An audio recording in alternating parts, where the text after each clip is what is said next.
Definition of sports psychology. सबसे पहले हम डेफिनेशन देखेंगे स्पोर्ट्स साइकोलॉजी की डेफिनेशन क्या है। Sports psychology is a branch of psychology that studies how psychological factors influence sports performance, exercise, participation and physical activity. जैसे कि नाम से ही जाहिर है कि स्पोर्ट्स साइकोलॉजी की ऐसी ब्रांच है जो कि इस चीज़ के साथ डील करती है कि आपके जो साइकोलॉजिकल फैक्टर्स हैं, यानी जो नफ्सियाती पहलू हैं, वो कैसे आपकी स्पोर्ट्स परफॉर्मेंस को, आपकी एक्सरसाइज में पार्टिसिपेशन को और आपकी फ़िज़िकल एक्टिविटीज़ को किस तरह से इन्फ्लुएंस करते हैं। It focuses on understanding the mental processes, emotions and behaviours of the athletes. Sports psychology में हम सबसे पहले देखते हैं कि मेंटल प्रोसेसेस कौन से होते हैं, इमोशंस क्या होते हैं प्लेयर्स के, और उनका बिहेवियर कैसा होता है एथलीट्स का, in order to improve their performance, motivation and overall psychological health. Sports psychology का असल में बेनिफिट ये है कि ये प्लेयर्स की परफॉर्मेंस को इन्हेंस करने में, उनकी मोटिवेशन को इम्प्रूव करने में और उनकी ओवरऑल साइकोलॉजिकल हेल्थ को इम्प्रूव करने में हेल्प करती है। आगे हम देखेंगे कि की एलिमेंट्स कौन से हैं स्पोर्ट्स साइकोलॉजी के। सबसे पहला जो मेजर एलिमेंट है स्पोर्ट्स साइकोलॉजी का वो ये है mental factors affecting the performance. के ऐसे कौन से मेंटल फैक्टर्स हैं जो कि प्लेयर्स की परफॉर्मेंस को इन्फ्लुएंस कर रहे होते हैं। सबसे पहले उनकी ओवरऑल मोटिवेशन जो है वो इन्फ्लुएंस कर रही होती है। सेकंड जो मेजर फैक्टर है वो उनका कॉन्फिडेंस है। तीसरा जो है उनकी कंसंट्रेशन है। चौथा है जो एंजाइटी है एंड स्ट्रेस मैनेजमेंट, कि वो अपने स्ट्रेस को किस तरह से मैनेज कर रहे हैं। सेकंड मेजर फैक्टर जो है स्पोर्ट्स साइकोलॉजी जिसके साथ डील करती है वो है sports psychological effects of sport participation.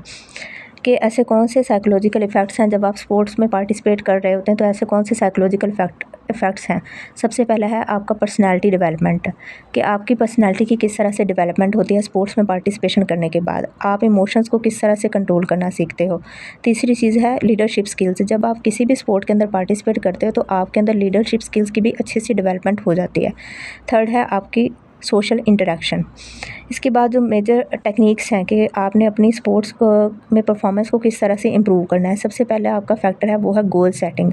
अगर आपका कोई गोल नहीं होगा तो आप जितनी मर्ज़ी कोशिश कर लें आप किसी भी लेवल पर नहीं पहुंच पाएंगे। तो सबसे पहले क्या अपनी परफॉर्मेंस को इम्प्रूव करने की जो सबसे पहली टेक्निक है वो है गोल सेटिंग। कि आपने सबसे पहले अपना एक पार्टिकुलर गोल जो है वो डिफ़ाइन करना है कि आप कहाँ पर पहुँचना चाह रहे हो। उसके बाद आप अपनी सारी एफ़र्ट लगाओगे उस गोल को अचीव करने में। सेकंड है विजुअलाइजेशन। थर्ड है रिलैक्सेशन ट्रेनिंग एंड फोर्थ है पॉजिटिव सेल्फ टॉक।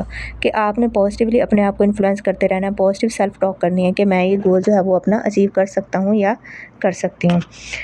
आगे देख लेते हैं स्पोर्ट्स साइकोलॉजी की example. For example, a cricket player who becomes very nervous before an important match may perform poorly. A sports psychologist can teach relaxation and mental imagery techniques to reduce anxiety and improve their performance। यहाँ पे बात हो रही है कि for example अगर हम एक क्रिकेट प्लेयर की बात करें, उसने कोई इंपॉर्टेंट मैच जो है वो खेला है लेकिन उससे पहले वो बहुत ज़्यादा नर्वस हो गया है। तो आप लोगों को पता है कि जो नर्वसनेस या एंग्जाइटी होती है वो आपकी स्पोर्ट्स परफॉर्मेंस को बहुत ही बुरी तरह से मुतासिर कर सकती है। तो एक स्पोर्ट्स साइकोलॉजिस्ट क्या करेगा, उस प्लेयर को रिलैक्सेशन टेक्निक सिखाएगा, उसको मेंटल इमेजरी टेक्निक सिखाएगा जो कि उसकी एंग्जाइटी को रिड्यूस करने में हेल्प करेगी। और जब उसकी एंग्जाइटी रिड्यूस हो जाएगी तो उसकी ओवरऑल परफॉर्मेंस जो है वो इंक्रीज़ हो जाएगी, उसकी जो परफॉर्मेंस है वो इम्प्रूव हो जाएगी। ठीक है। उसके बाद हैं कुछ डेफिनेशंस हमें स्कॉलर्स ने दिए हैं स्पोर्ट्स साइकोलॉजी की, हम वो डेफिनेशंस देख लेते हैं। सबसे पहले एक डेफिनेशन है 2015 में वेनबर्ग और गुल्ड ने दी थी, उसकी डेफिनेशन देख लेते हैं। Sports psychology is the scientific study of people and their behaviour in sport and exercise context. के स्पोर्ट और एक्सरसाइज के कॉन्टेक्स्ट में एक साइकोलॉजिस्ट ने लोगों का बिहेवियर को जो है वो स्टडी करना है।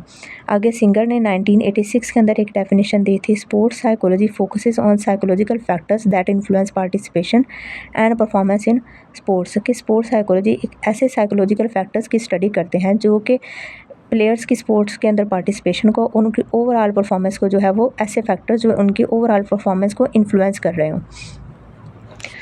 आगे बच्चों मेजर टॉपिक जो है वो है हमारा branches of psychology with special reference to sports and exercise. इस टॉपिक के अंदर हमने साइकोलॉजी की वो ब्रांचेस पढ़नी है जो कि हमारे स्पोर्ट्स और एक्सरसाइज के साथ क्लोजली रिलेटेड हों। ठीक है। सबसे पहली जो ब्रांच है साइकोलॉजी जो कि स्पोर्ट्स और एक्सरसाइज कॉन्टेक्स्ट में सबसे ज़्यादा इंपॉर्टेंट है वो है cognitive psychology. Cognitive psychology studies mental processes such as perception, attention, memory, thinking and decision making. बच्चों कॉग्निटिव साइकोलॉजी में सबसे पहले हम जिन चीज़ों की बात करते हैं वो आपकी सेंसेशन होती है, परसेप्शन होती है, अटेंशन होती है, memory, thinking, decision making, problem solving, ये जो सारी स्किल्स हैं वो आपकी कॉग्निटिव साइकोलॉजी के अंडर आ जाती हैं। अब इसके स्पोर्ट्स में क्या इंपॉर्टेंस है वो देख लेते हैं। Athletes must quickly process the information कि जब आप खेल के मैदान में होते हैं तो आपने बहुत ही तेज़ी के साथ इंफॉर्मेशन को जो है वो प्रोसेस करना होता है कि अगर आप मैच जीत रहे हैं तो आपने किस तरह से इंफॉर्मेशन को प्रोसेस करना है, और अगर मैच हार रहे हैं तो आपने इंफॉर्मेशन को किस तरह से प्रोसेस करना है। दूसरी बात यह है कि आपने अपनी जो है वो उस सिचुएशन के अंदर अपनी अटेंशन जो है उसको मेंटेन करके रखना है। तीसरा ये है कि आपने रैपिड डिसीजंस बनाने हैं कि अगर फॉर एग्जांपल आप मैच हार रहे हैं तो आपने मैच को जीतने के लिए रैपिड डिसीजन बनाना होगा कि आपने कौन से खिलाड़ी को कौन सी जगह देनी है। उसके बाद फॉर एग्जांपल हम लोग एग्जांपल देख लेते हैं। A football goalkeeper must quickly perceive the direction of the ball and decide how to react within seconds के सेकंड्स के अंदर उसने डिसीजन लेना होता है कि अब उसने बॉल को किस तरह से बॉल के साथ खेलना है। सेकंड मेजर ब्रांच जो साइकोलॉजी की जो है जो स्पोर्ट्स और एक्सरसाइज के कॉन्टेक्स्ट से इम्पोर्टेंट है वो है developmental psychology. Developmental psychology studies human growth and psychological development through out the life span. जैसे कि हमने सबसे पहले डेवलपमेंटल साइकोलॉजी की बात ऑलरेडी कर ली थी फर्स्ट लेक्चर में कि इस डेवलपमेंटल साइकोलॉजी में एक साइकोलॉजिस्ट देखता है कि ह्यूमंस की ओवरऑल लाइफ स्पैन में किस तरह से ग्रोथ होती है, उनकी बॉडी की ग्रोथ किस तरह से होती है और उनकी psychological development through out the life span किस तरह से होती है।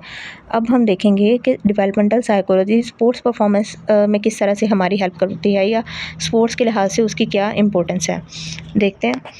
सबसे पहले ये क्या करती है, it helps us understand athletic development in children and adolescents कि चिल्ड्रन के अंदर और एडोलेसेंट्स के अंदर एथलेटिक डेवलपमेंट ओवरऑल उनके लाइफ स्पैन के अंदर किस तरह से होती है। फिर बच्चों ये हेल्प करती है एज अप्रोप्रिएट ट्रेनिंग करवाने में कि एडोलेसेंट्स की जो बड़े खिलाड़ी हैं उनकी आप लोगों ने ट्रेनिंग कैसे करवानी है और जो छोटे बच्चे हैं यानी जो छोटे खिलाड़ी हैं उनकी ट्रेनिंग हमने किस तरह से करवानी है। Psychological needs of the athletes at different stages, आपको पता है कि डिफरेंट लाइफ के स्पैन में या डिफरेंट ज़िंदगी के अलग अलग स्टेजेस पे अलग अलग तरह की जो खिलाड़ी हैं उनकी साइकोलॉजिकल नीड्स होती हैं। For example young athletes need encouragement and fun. यहाँ पे वो बात कर रहे हैं कि डिफरेंट एज के हिसाब से किस तरह से जो है वो खिलाड़ियों की ट्रेनिंग करनी है। सबसे पहले उन्होंने कहा है कि जो यंग एथलीट्स हैं यानी जो छोटे बच्चे होते हैं उनको फ़न चाहिए होता है, इंकरेजमेंट चाहिए होती है गेम्स में पार्टिसिपेट करने के लिए। While professional athletes focus more on competition और अचीवमेंट, जबकि जो प्रोफेशनल एथलीट्स होते हैं उनका ज़्यादातर फोकस कंपटीशन पे होता है और उनकी अचीवमेंट पे होता है कि वो गेम्स के अंदर क्या अचीव कर रहे हैं। आगे जो तीसरी मेजर ब्रांच है साइकोलॉजी की जो कि स्पोर्ट्स और एक्सरसाइज के साथ डील करती है वो है social psychology. Social psychology studies how individuals behave in social groups and how social interactions influence their behaviour. जैसे कि बच्चों सोशल साइकोलॉजी उसके नाम से ही आप लोगों को समझ आ जानी चाहिए कि सोशल साइकोलॉजी की एक ऐसी ब्रांच है जो कि डील करती है किस चीज़ के साथ के ह्यूमंस जो हैं वो सोशल ग्रुप्स में किस तरह से आपस में बिहेव करते हैं और किस तरह से एक दूसरे के साथ इंटरेक्ट करते हैं। इम्पोर्टेंस इन स्पोर्ट्स, और इसकी स्पोर्ट्स के अंदर क्या इंपॉर्टेंस है, it helps us understand team dynamics कि टीम डायनामिक्स को अंडरस्टैंड करने में हेल्प करती है। लीडरशिप किस तरह से वो कर रहे हैं, उनका आपस में कोऑपरेशन और कंपटीशन किस तरह से है, और ऑडियंस के ऊपर क्या इफ़ेक्ट आ रहा है या ऑडियंस का उनके ऊपर क्या इफ़ेक्ट आ रहा है, इस चीज़ के साथ सोशल साइकोलॉजी है वो डील करती है। फॉर एग्जांपल अब the presence of cheering fans में improve an athletes performance throughout the social facilitation के प्रेजेंस ऑफ जो फैंस होती है वो किस तरह से स्पोर्ट्स में एक खिलाड़ी की परफॉर्मेंस को किस तरह से इन्फ्लुएंस करती है, तो सोशल साइकोलॉजी उस चीज़ के साथ भी डील करेगी। चौथी मेजर ब्रांच जो है साइकोलॉजी की जो स्पोर्ट्स और के कॉन्टेक्स्ट के लिहाज से इंपॉर्टेंस है वो है personality psychology. Personality psychology studies individual differences in personality traits and behaviour patterns कि जो लोगों के उनकी पर्सनैलिटी ट्रेट्स या उनका बिहेवियर पैटर्न जो एक दूसरे से अलग अलग होते हैं। हर इंसान की पर्सनैलिटी दूसरे इंसान की पर्सनैलिटी से डिफरेंट है, तो पर्सनैलिटी साइकोलॉजी जो क्या करती है वो इंडिविजुअल डिफरेंसेस को स्टडी करती है कि लोगों की पर्सनैलिटी या खिलाड़ियों की पर्सनैलिटी एक दूसरे से किस तरह से अलग है। और इसकी स्पोर्ट्स में क्या इन्फ्लुएंस है या क्या इंपॉर्टेंस है इसकी, it helps explain why some athletes are more competitive. कि सोशल पर्सनालिटी साइकोलॉजी हमें ये अंडरस्टैंड करने में हेल्प करती है कि कुछ एथलीट्स जो हैं वो एक दूसरे से ज़्यादा कम्पिटिटिव क्यों होते हैं, और वो कम्पिटिटिव एक दूसरे से ज़्यादा इसलिए होते हैं, कोई कम कम्पिटिटिव होता है, कोई ज़्यादा होता है, वो इसलिए होता है कि उनकी जो पर्सनैलिटी है वो एक दूसरे से डिफरेंट है, उनके बिहेवियर एक दूसरे से डिफरेंट है, उनकी पर्सनैलिटी की जो ट्रेड्स हैं वो एक दूसरे से डिफरेंट है। Differences in motivation and emotional control, उनकी मोटिवेशन के अंदर भी डिफरेंसेस होते हैं, कुछ लोग ज़्यादा मोटिवेटेड होते हैं, कुछ कम मोटिवेटेड होते हैं, कुछ लोग बहुत अच्छा इमोशनल कंट्रोल कर लेते हैं और कुछ लोग जो होते हैं वो बहुत ही कम इमोशनल कंट्रोल उनका अपने ऊपर होता है। For example, elite athletes often show traits like high confidence, strong determination and emotional stability।